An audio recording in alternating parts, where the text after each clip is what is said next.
Thousands of coins from ancient Rome still exist today. They were lost in wars, buried in times of despair, forgotten under entire cities, and yet survived. This raises an intriguing question: why?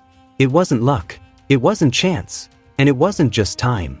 Behind these coins was a highly organized system, controlled by the Roman state, which transformed simple pieces of metal into instruments of power, economy, and historical permanence. In this video, you will understand the secret of ancient Roman mints, and why their coins continue to cross centuries until they reach our hands. When archaeologists excavate ancient Roman cities, an object appears with a striking frequency: coins. They appear in houses, roads, battlefields, ports, and even buried in ceramic jars. No other ancient civilization has left as many coins preserved as Rome. This draws attention because the old world was unstable. Wars, invasions, fires, looting, and political collapses were common. Even so, Roman coins continue to be found in different parts of Europe, North Africa, and the Middle East. But this phenomenon cannot be explained only by the size of the Roman Empire. Other empires were also vast, and even so did not leave the same amount of surviving coins. The real mystery lies in the system behind the production of these coins.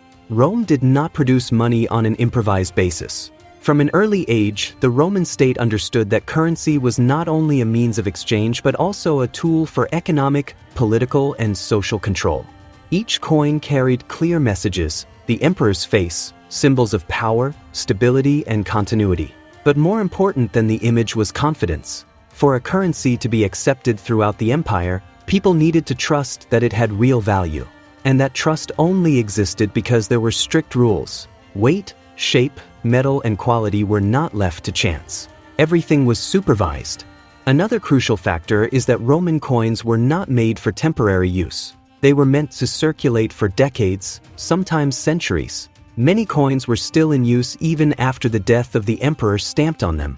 This means that when a coin was lost, it was not discarded as garbage. It was stored, buried, hidden, or reused. And when crises arose, civil wars, invasions, or famines, people buried their savings hoping to come back for them.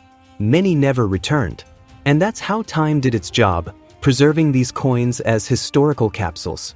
The Roman mints were official state institutions. They did not function as common workshops, but as strategic centers of economic production. The main mint of Rome was next to the temple of Juno Moneta. Even it is from this word, moneta, that comes the term currency. This shows how the production of money was linked to religion, power, and the state. These mints were highly organized. There were specialized workers in each stage: metal casting, disc molding, stamping of the molds, and the final coining with hammer and die. Nothing was done without supervision. Imperial officials controlled the exact weight of each coin, ensuring that all had the same standard. If a coin was underweight, this could lead to severe punishments. The control was not only technical, but also political. Only the Roman state had authority to mint official coins. Producing money outside of this system was considered a serious crime. As the empire grew, new mints appeared in strategic cities such as Lyon, Alexandria, Antioch, and Trier. This facilitated the distribution of coins and reduced transportation costs. Even so, they all followed central standards set by Rome. This created an impressive uniformity. A coin minted in Gaul could be used without problems in the East. This system guaranteed something essential: trust. When a person received a Roman coin, he knew exactly what he was receiving. And this trust has caused the coins to be accumulated, kept, and preserved. People do not discard what they trust. Another key secret is in the materials used. Roman coins were mainly made of gold, silver, and bronze, metals that resist very well to the action of time. For long periods, the silver and gold content was high. This gave real value to currencies, unlike systems based only on symbolic trust. Gold hardly deteriorates. Silver may darken, but remains intact.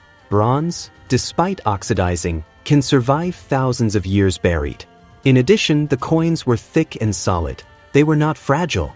They were made to circulate intensively, passing from hand to hand for generations. It is important to note that in periods of crisis, Rome reduced the amount of silver in some currencies. Even so, the system remained functional for centuries. This shows that it was not only the metal that mattered, but the structure of the system. The combination of durable materials with rigid standardization has created coins that have resisted both use and oblivion. Much of the coins that have come down to us survived because of human stories marked by fear and hope. In times of instability, families buried their savings. Soldiers hid wages.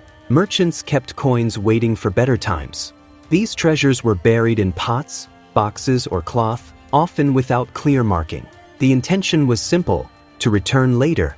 But wars, disease, and migration changed everything. Many people never returned.